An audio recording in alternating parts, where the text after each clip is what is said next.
If you're running a small business in Arizona, there are some big changes that you need to know about. Let's get into it. There's a new coalition launch. The Arizona Small Business Coalition is now live. Backed by the state, they're pushing $50 million in grants. They're going to support over 500 small businesses by 2027. So if you, your family, your kids are looking to start small businesses, it's a great time. And I highly recommend looking at what the Arizona Small Business Growth Coalition is doing. Next, tax relief. Governor Hobbs just signed off on a business tax that changes personal tax exemption up to 500K. So that's real savings for people who aren't taking home, half a million or more per year, which is most of us for small business owners, right? Summer workforce law. Arizona has new laws for outdoor workers protecting them, which I think is important, especially with the longer shifts that companies are putting people through. It's like, man, we got to keep people cool and healthy the best we can here in Arizona. There is a little bit of a tax hike in Phoenix. So if you're in a Phoenix business, you can look for that. If you're a retail, restaurant, or service provider citywide, don't have details on exactly what businesses are there. So I don't know if it entails to fitness or not, but I'd be very interested to dive in.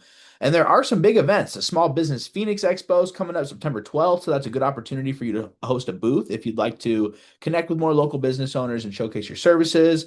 Then the Federal Small Business Conference is hosted here November 19th through 21st. And of course, the Phoenix Business Journal always does really cool awards. Actually, just happened this week, Small Business Awards on July 24th. So check that out. The Phoenix Business Journal always does a phenomenal job of sharing and showcasing what small businesses are doing here in Phoenix. So look at their website, see who won some awards on their recent showcase, and give them some kudos. And then there's going to be more support for minority owned businesses, which I think is awesome. If you don't know, I think 50%, maybe like 33% Hispanic. And I think it's important that being such a diverse community here in Arizona, that there are perks for people who are minorities starting businesses. So the Black Chamber of Arizona Commerce launched Impact AZ, focused on new opportunities for minority entrepreneurs.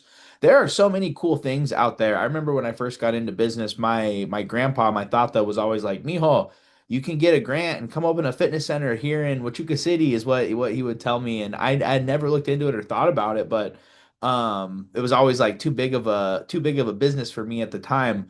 But I think if you're interested, if you're like you have a side hustle or there's something that you want to do and you are, falling in that minority category, like check it out. See what the Black Chamber of Arizona is doing, the Impact AZ program. See if there are opportunities for you to get funding. I know a lot of people that have like food trucks and cool stuff like that, and like there are resources for that. So check it out. Well, let's get some momentum going for your small business here in Arizona. If you need help with any ideas for lead generation online through video, through advertising, through marketing, email newsletter, any of that stuff, hit me up. Drew, Valley Branding Company, happy to help.